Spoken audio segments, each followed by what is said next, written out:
Hello दोस्तों, अगर आप किसी कंपनी के ऑनर हैं, डायरेक्टर हैं या फाउंडर हैं या किसी भी तरीके के बिजनेस को रन कर रहे हैं और आपके यहां पर 20 से ज्यादा लोगों का स्टाफ है, तो दोस्तों ये वीडियो आप ही के लिए है। जी हां दोस्तों, आपने बिल्कुल सही सुना, ये वीडियो आप ही के लिए है, क्योंकि मैं बताने वाला हूं आपको इस वीडियो में लेबर डिपार्टमेंट एंड उससे संबंधित रूल्स एंड रेगुलेशंस के बारे में। एज एन ऑर्गेनाइजेशन जब भी हम किसी बिजनेस को रन करते हैं तो हमें कुछ रूल्स एंड रेगुलेशंस को फॉलो करना होता है, जो कि लेबर डिपार्टमेंट के द्वारा हमको दिए जाते हैं। लेकिन दोस्तों कई बार जानकारी न होने की वजह से या आधी अधूरी जानकारी होने की वजह से हम उन रूल्स को फॉलो नहीं कर पाते हैं, हमसे कहीं ना कहीं कुछ ना कुछ गड़बड़ हो जाती है, जिसकी वजह से दोस्तों हमको बहुत सारी परेशानियों का सामना करना पड़ता है। दोस्तों फाइनेंशियल लॉसेस भी झेलने पड़ते हैं और कई बार तो दोस्तों पेनल्टीज भी पे करनी पड़ती है। तो दोस्तों इस तरीके की किसी भी समस्या से समाधान के लिए मेरे इस वीडियो को एंड तक जरूर देखिएगा, और इसमें दी गई जानकारी अगर आपको बहुत ही यूजफुल लगे और बहुत ही इंपॉर्टेंट लगे तो दोस्तों मेरे इस वीडियो को लाइक करना नहीं भूलिएगा और अपने दोस्तों के साथ ज्यादा से ज्यादा शेयर करना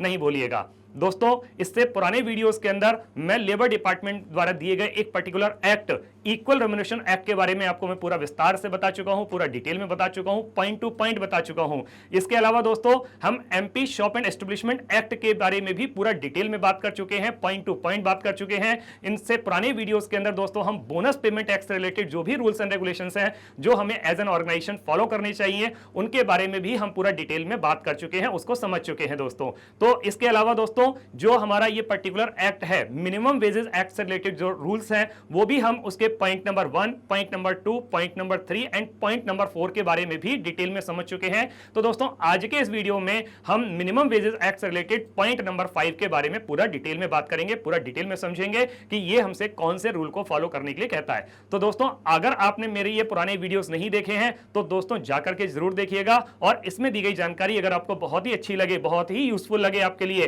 तो दोस्तों वीडियो को लाइक करना नहीं भूलिएगा। तो दोस्तों आगे बढ़ते हैं और समझते हैं कि आज के इस वीडियो में हम किस पॉइंट के बारे में बात करने वाले हैं। तो दोस्तों आज हम बात करने वाले हैं मिनिमम वेजेस एक्ट 1948 के पॉइंट नंबर 5 के बारे में। तो दोस्तों समझ लेते हैं कि यह पॉइंट नंबर 5 हमसे कौन से रूल को फॉलो करने के लिए कहता है। दोस्तों आगे बढ़ने से पहले सबसे पहले तो मैं आपको यही बता देता हूं कि जब लेबर डिपार्टमेंट के ऑफिसर्स आपके ऑफिस का इंस्पेक्शन करने आते हैं तो वो कौन कौन से एक्ट हैं जिनके बारे में लेबर डिपार्टमेंट के अधिकारी आपसे पूछताछ करते हैं। नंबर 1 दोस्तों वो बात करते हैं इक्वल रेम्युनरेशन एक्ट के बारे में।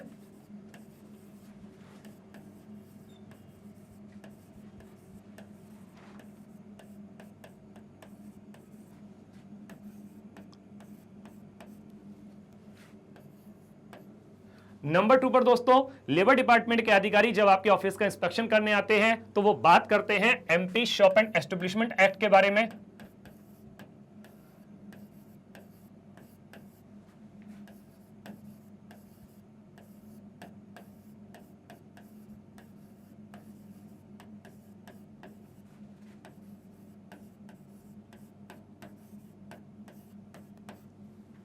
नंबर 3 पर दोस्तों जिस एक्ट के अकॉर्डिंग लेबर डिपार्टमेंट के इंस्पेक्टर्स आपके ऑफिस का इंस्पेक्शन करते हैं उस एक्ट का नाम है bonus act, bonus payment act.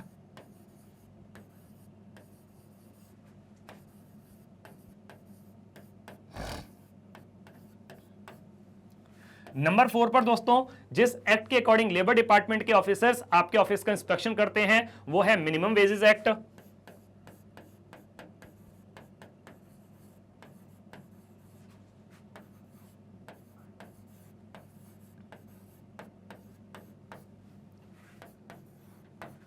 Number 5 पर दोस्तों जब लेबर डिपार्टमेंट के ऑफिसर्स इंस्पेक्टर्स आपके ऑफिस का, आपके बिजनेस प्रीमाइसेस का इंस्पेक्शन करने के लिए आएंगे तो वो आपसे डिटेल में बात करेंगे, पूछताछ करेंगे मैटरनिटी बेनिफिट एक्ट के बारे में।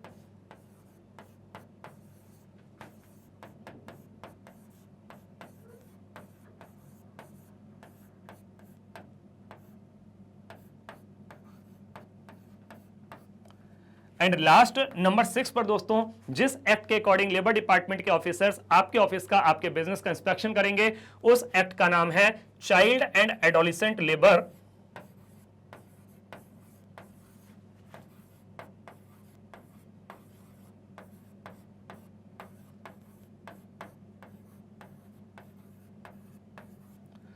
Prohibition and regulation act.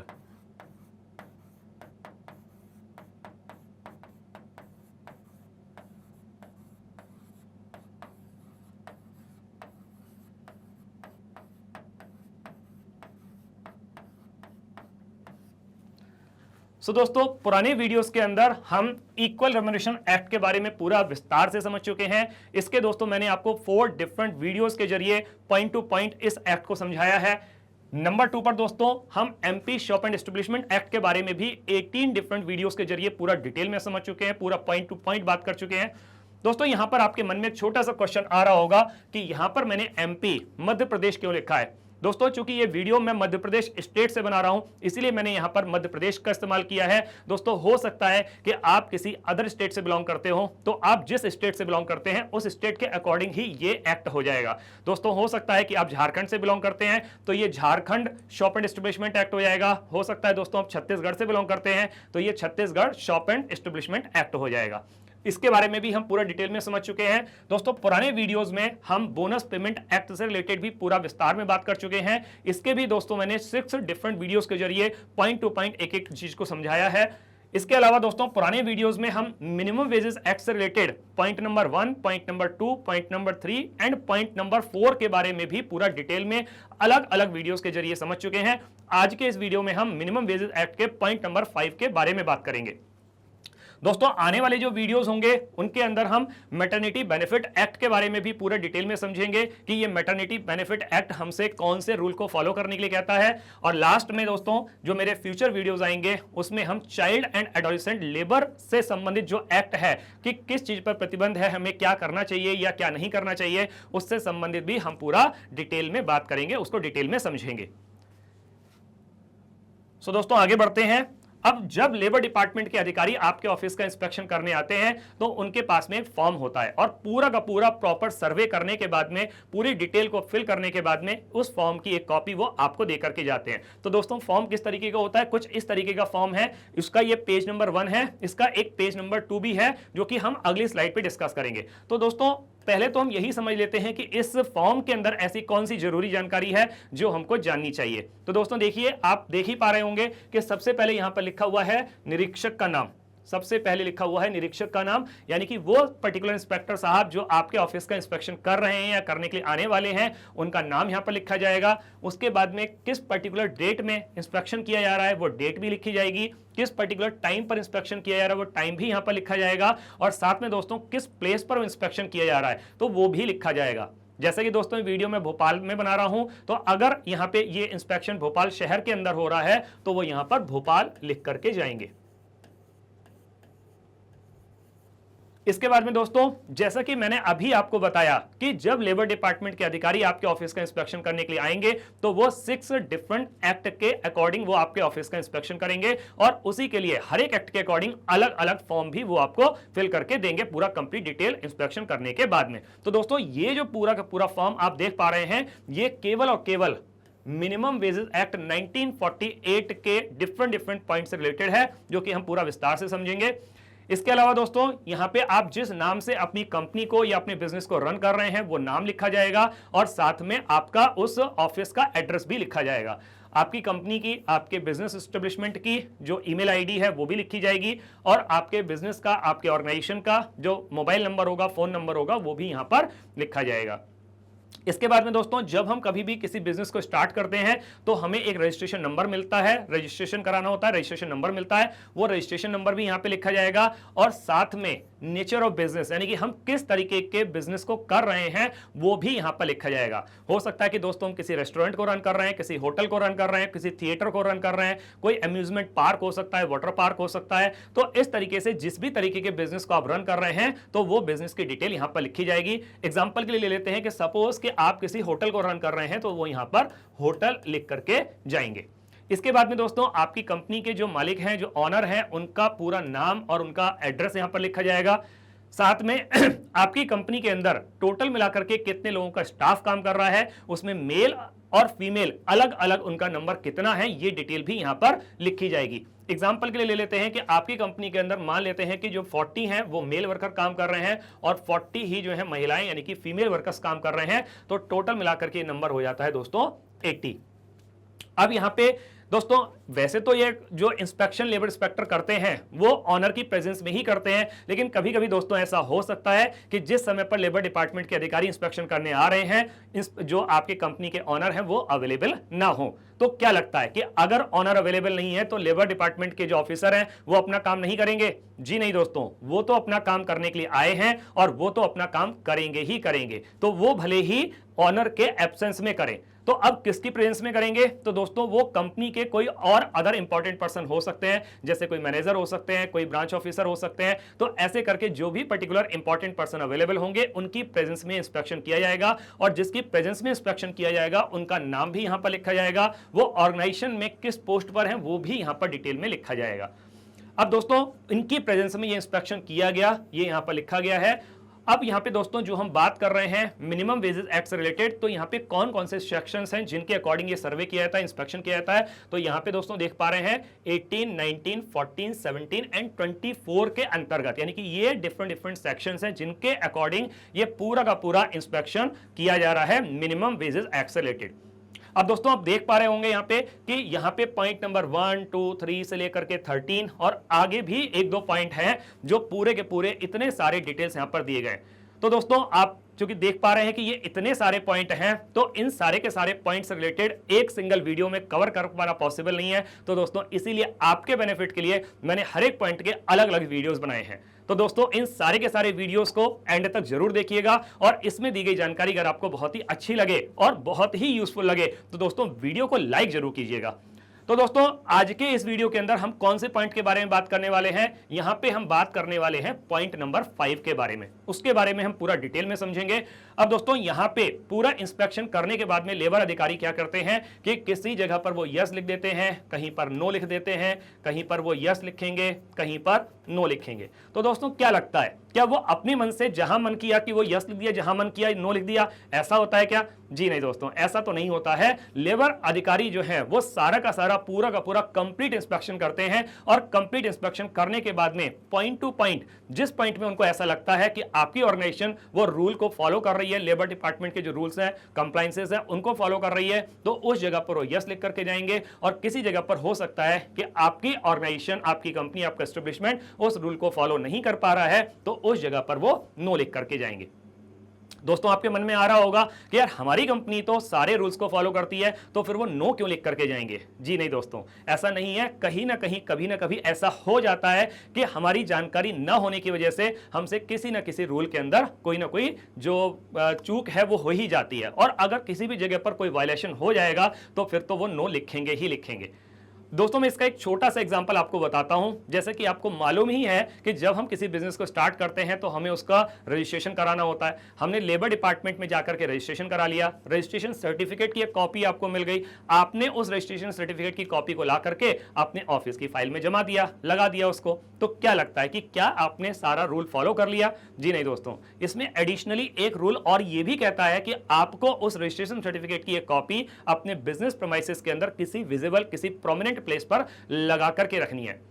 अब वो प्रोमिनेंट प्लेस क्या हो सकता है? कोई वॉल हो सकती है, कोई नोटिस बोर्ड हो सकता है, कोई पिलर हो सकता है, यानी कि कोई भी ऐसा प्लेस जहां पर कि आपके एम्प्लॉइज या जो और कोई भी व्यक्ति आपके ऑफिस में, आपके बिजनेस प्रीमाइसेस में एंटर कर रहा है, वो उस कॉपी को देख पाए। अब चूंकि दोस्तों आपको इसके बारे में जानकारी नहीं थी, आपने वो कॉपी लगा के नहीं रखी, और जब आपने कॉपी लगा के नहीं रखी है तो दोस्तों यहीं पर एक रूल का वायलेशन हो जाता है। और अगर रूल का वायलेशन होगा तो दोस्तों फिर आपको क्लैरिफिकेशन तो देना ही पड़ेगा, परेशानियों का सामना तो करना ही पड़ेगा। तो दोस्तों इसीलिए कह रहा हूं कि इन परेशानियों से बचने के लिए तो सिर्फ और सिर्फ आप एक काम कीजिए कि मेरे इस वीडियो को एंड तक देखिए, and I am sure and hopeful कि आप इस वीडियो को एंड तक देखने के बाद में जितने भी रूल्स हैं लेबर डिपार्टमेंट से संबंधित, किसी के बारे में आपसे कोई गलती नहीं होगी, और जब गलती नहीं होगी तो आपको कोई क्लैरिफिकेशन भी नहीं देना पड़ेगा। तो दोस्तों ये फॉर्म 1 जो हम फॉर्म की बात कर रहे हैं, इसका पेज नंबर 1 है। अभी हम इसी के पेज नंबर 2 के बारे में समझते हैं कि वहां पर क्या डिटेल हमसे मांगी जा रही है।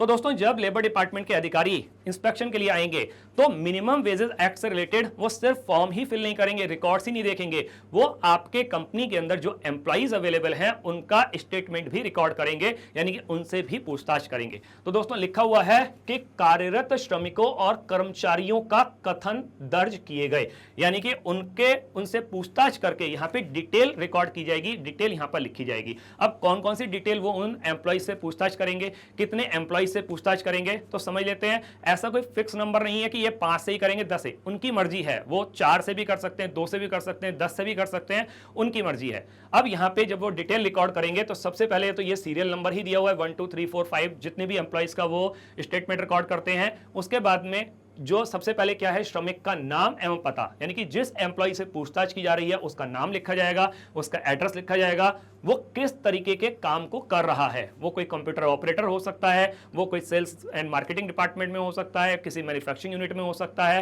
यानी कि कोई भी जो भी वर्क वो परफॉर्म कर रहा है वो यहां पर लिख दिया जाएगा। कार्य की अवधि, मतलब कि वो कितने समय से इस कंपनी में, आपकी कंपनी के अंदर काम कर रहा है। हो सकता है कि वो 1 साल से काम कर रहा हो सकता है वो 1 महीने से कर रहा हो सकता है 6 महीने से कर, जो भी कुछ है उससे पूछताछ करके, यानी कि एम्प्लॉई जो बताएगा कि मैं 1 महीने से काम कर रहा हूं, मैं 1 साल से काम कर रहा हूं, वो डिटेल यहां पर लिखी जाएगी। उसके बाद में उसका वर्किंग आवर क्या है, तो वर्किंग आवर उसका 10 से 6 हो सकता है, 9 से 5 हो सकता है, जो भी कुछ एम्प्लॉय बताएगा वो यहां पर लिखा जाएगा। साथ में ये भी लिखा जाएगा, ये भी पूछताछ की जाएगी कि उसको सैलरी कितनी ऑफर की जा रही है, यानी कि कितना वेतन दिया जा रहा है। तो जितना एम्प्लॉय बताएगा उतना ही यहां पर लिख दिया जाएगा, साथ में उस एम्प्लॉय के सिग्नेचर भी दोस्तों यहां पर लिए जाएंगे। इसी तरीके से करके सारे के सारे एम्प्लॉइज, मतलब सारे एम्प्लॉइज नहीं, मतलब कुछ एम्प्लॉइज 2 4 5 10 जितने भी वो चाहें बात करके ये डिटेल रिकॉर्ड कर सकते हैं।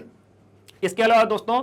यहां पे 2 पॉइंट और भी हैं, इनके बारे में भी हम पूरा डिटेल में समझेंगे। अब दोस्तों यहां पे आप देख पा रहे होंगे एक टेबल दी हुई है। ये टेबल क्या है? ये टेबल कुछ नहीं है दोस्तों, गवर्नमेंट के द्वारा डिसाइड किए गए मिनिमम वेजेस रेट हैं कि जब आप ऑर्गेनाइजेशन को रन करते हैं तो आपको अपने एम्प्लॉइज को इतने मिनिमम पेमेंट तो करनी ही करनी है, इससे कम पेमेंट आप नहीं कर सकते हैं, इससे जितना ज्यादा चाहें वो आप कर सकते हैं, उसके लिए आप फ्री हैं। ज्यादा देने के लिए कोई बाउंडेशन नहीं है, लेकिन मिनिमम पे करने के लिए आपके साथ में बाउंडेशन है। यहां पर लेबर डिपार्टमेंट ने 4 डिफरेंट कैटेगरीज बनाई हैं एम्प्लॉइज की, जिसमें क्या होता है, अकुशल यानी कि अनस्किल्ड लेबर हो गई, या इसके बाद में कुशल जो स्किल्ड पर्सन हो गए, इसके बाद में अर्धकुशल यानी कि सेमी स्किल्ड हो गए, और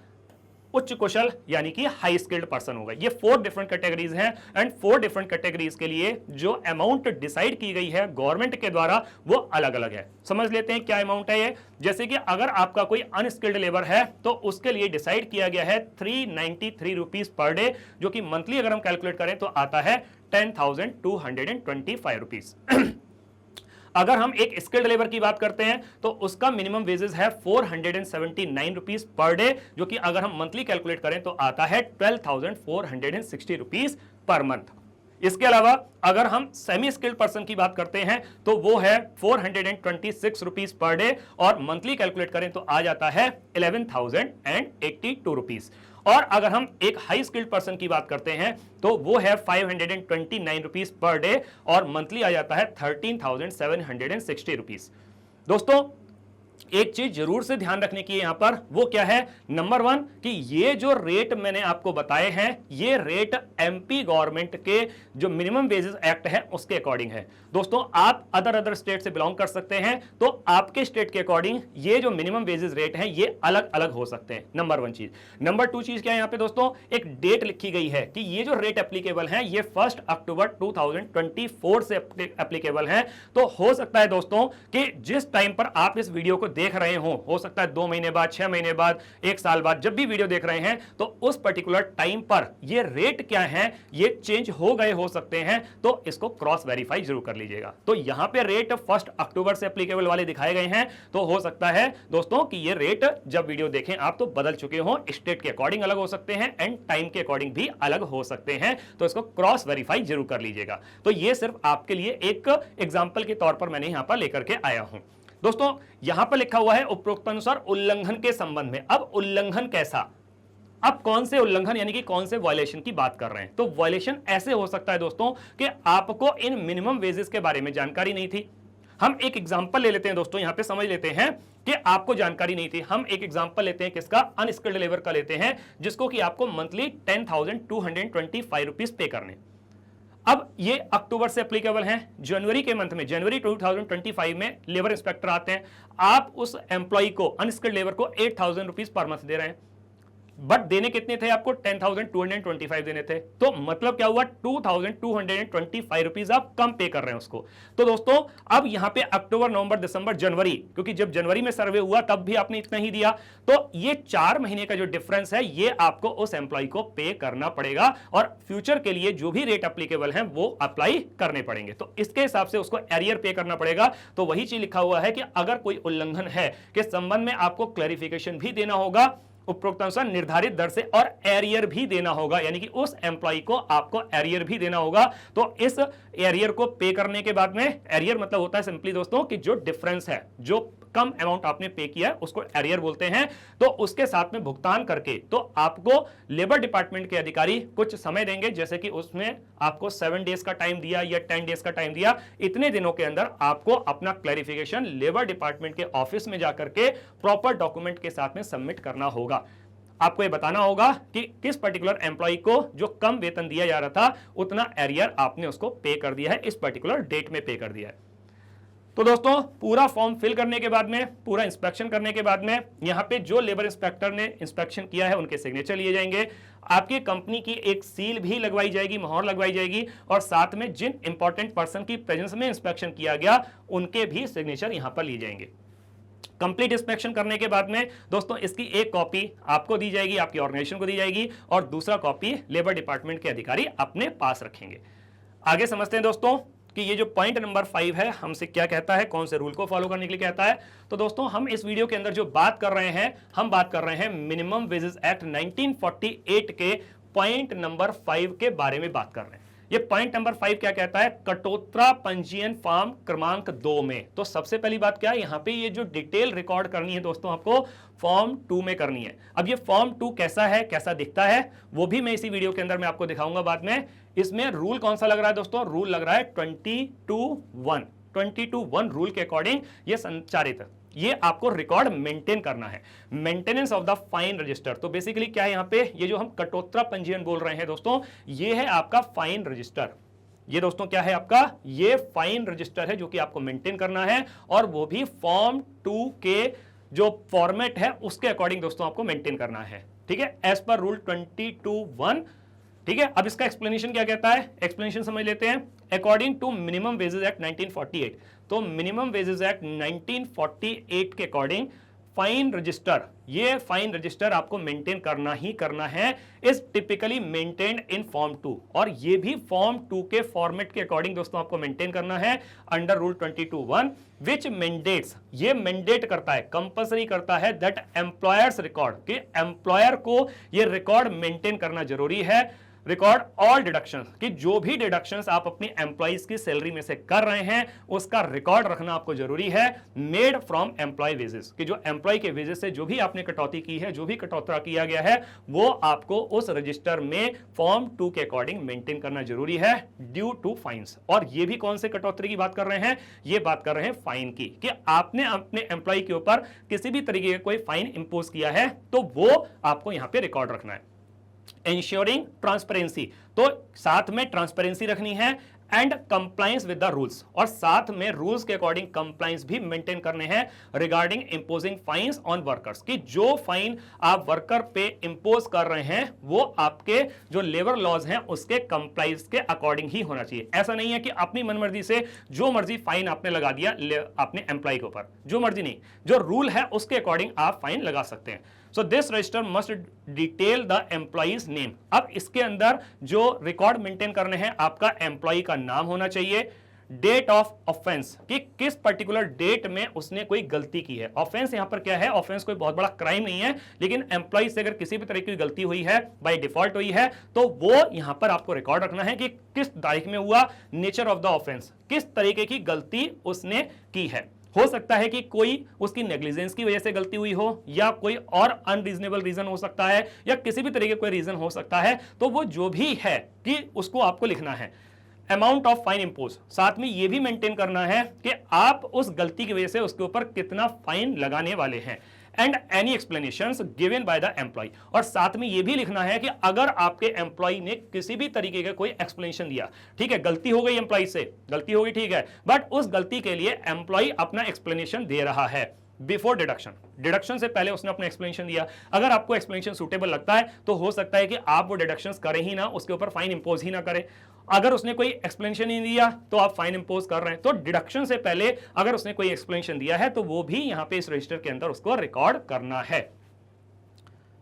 आगे समझते हैं दोस्तों,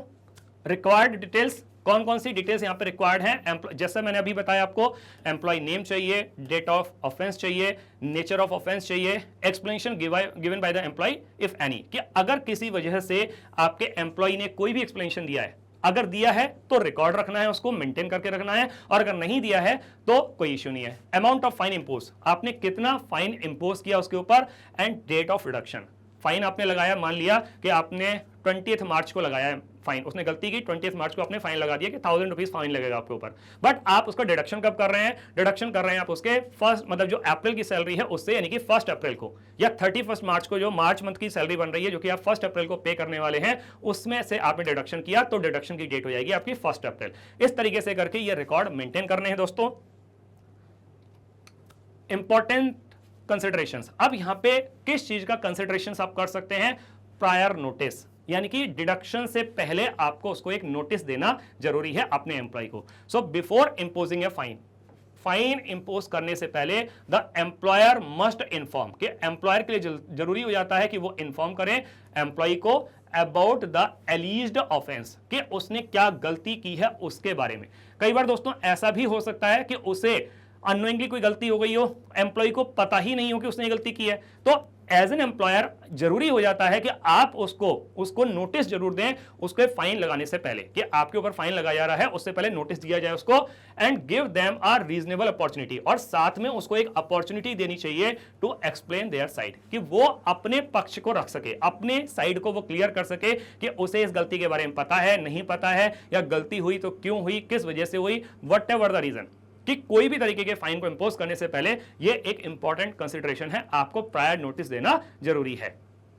लिमिट ऑन फाइन, अब ऐसा भी नहीं है कि आप फाइन लगा दें अनलिमिटेड, इसके ऊपर भी एक लिमिट है, total amount of fine deducted from the employees wages, कि जो टोटल अमाउंट आप उसके ऊपर एज ए फाइन इंपोज कर सकते हैं उसके वेजेस में, इन अ सिंगल पे पीरियड, कि एक सिंगल पे पीरियड के अंदर should not exceed a specified percentage, तो वो एक स्पेसिफाइड परसेंटेज से ज्यादा नहीं होना चाहिए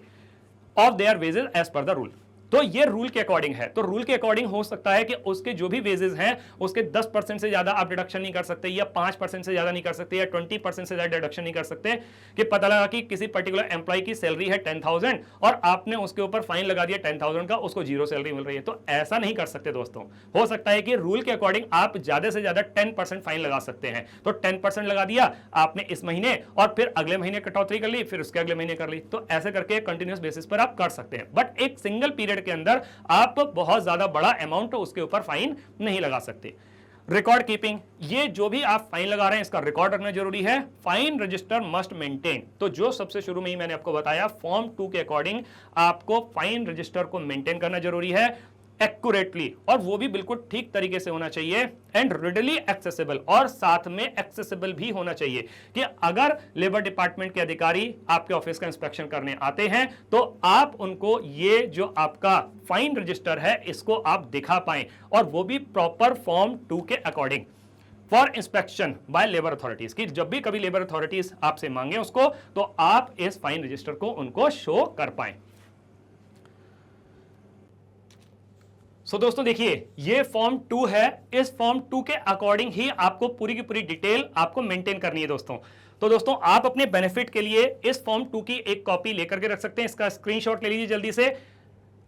दोस्तों आपने इसका स्क्रीनशॉट ले लिया होगा। अब हम बात करते हैं इस फॉर्म 2 के बारे में कौन कौन सी डिटेल्स हैं। देखिए दोस्तों, ये फॉर्म 2 ये किसके अकॉर्डिंग है, रूल 21(4) के अकॉर्डिंग। अब यहां पे हमें किस डिटेल को, यानी कि जो रजिस्टर मेंटेन करना है, जो फाइन रजिस्टर मेंटेन करना है, वो इस फॉर्म 2 के अकॉर्डिंग ही होना चाहिए। सो रजिस्टर ऑफ द डिडक्शंस, तो ये रजिस्टर किसके लिए है, डिडक्शंस फॉर डैमेज और लॉस, तो किसी भी वजह से आपकी कंपनी को कोई भी डैमेज हो रहा है, कोई लॉस हो रहा है कॉज टू द एम्प्लॉयर, कि जो एम्प्लॉयर को किसी भी तरीके का नुकसान हो रहा है बाय द नेग्लेक्ट और डिफॉल्ट, तो या तो एम्प्लॉय की कोई गलती है या कोई डिफॉल्ट है, बाय डिफॉल्ट कुछ हुआ है ऑफ द एम्प्लॉयड पर्संस, इसके द्वारा। अब यहां पे जो डिटेल रिकॉर्ड कर रहे हैं किसके, जो एम्प्लॉयर है उसका सबसे पहले तो एम्प्लॉयर का नाम ही लिखा जाएगा, नहीं कि आपकी कंपनी का नाम लिखा जाएगा। यहां पे सीरियल नंबर, सबसे पहले नेम, यानी कि हो सकता है कि वो जो फाइन आप लगा रहे हैं वो 1 2 3 4 5 कितने भी एम्प्लॉइज के ऊपर हो सकता है।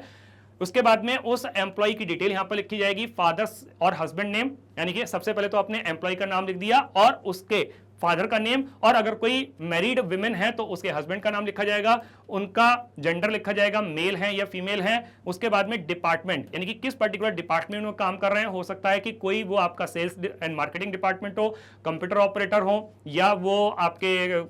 अकाउंट सेक्शन में हो, कोई भी हो सकता है डिपार्टमेंट। डैमेज और the loss caused with date, अब यहां पे क्या डैमेज हुआ, किस चीज का लॉस हुआ, डेट के साथ में आपको मेंशन करना है, यानी कि जो ऑफेंस की डेट की बात की थी पहले, वेदर वर्कर शोड कॉज, ठीक है, तो क्या वर्कर ने कोई कारण बताया आपको, जब आपने उसको प्रायर नोटिस दिया तो क्या वर्कर ने कोई कारण बताया उसके बारे में, against deduction, if so enter the date, कि किस तारीख में उसने अपना एक्सप्लेनेशन दिया, वो तारीख भी मेंशन करनी है, date and amount of the deductions imposed, अब आपने उसके ऊपर डिडक्शन कितने किस तारीख को इंपोज किया। जैसे कि मैंने आपको बताया था कि लॉस हुआ 20 मार्च को,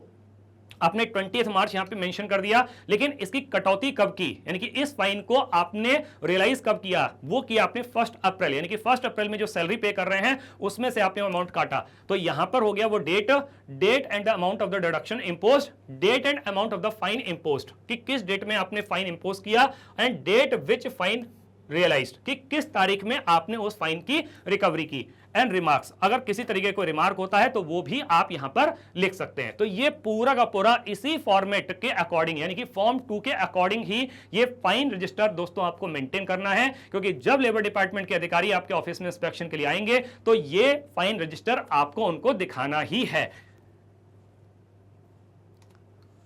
सो दोस्तों, इस वीडियो के अंदर पूरी की पूरी रिसर्च करने के बाद में जितनी भी जरूर से जरूरी जानकारी है वो सब मैं आपको लेकर के आया हूं, क्योंकि ये जो वीडियो मैंने आपको बनाया है, आपके लिए बनाया है, ये बेस्ट ऑफ माय नॉलेज है। दोस्तों, वैसे तो पूरे कंट्री के अंदर लेबर डिपार्टमेंट से संबंधित जितने भी रूल्स एंड रेगुलेशंस होते हैं सब ऑलमोस्ट सेम होते हैं, लेकिन फिर भी दोस्तों अलग अलग स्टेट के अकॉर्डिंग कुछ डेट में कुछ रूल्स के अंदर थोड़ा बहुत चेंज हो सकता है। तो दोस्तों, मेरी आपसे एक ही रिक्वेस्ट है कि आप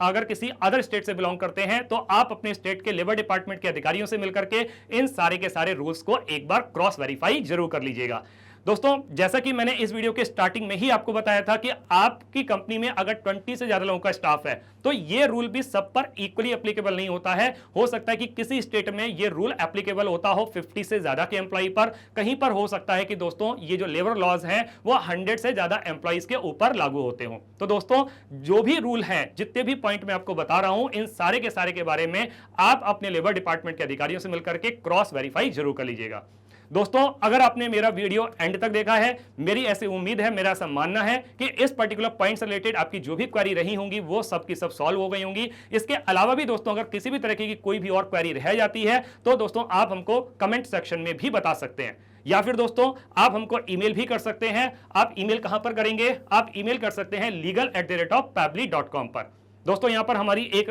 पूरी की पूरी डेडिकेटेड टीम है, आपकी जो भी क्वेरीज आएंगी उन सारी की सारी क्वेरीज को, सारे के सारे क्वेश्चंस को आपकी जो हमारी टीम है उसको सॉल्व करने की पूरी कोशिश करेगी दोस्तों।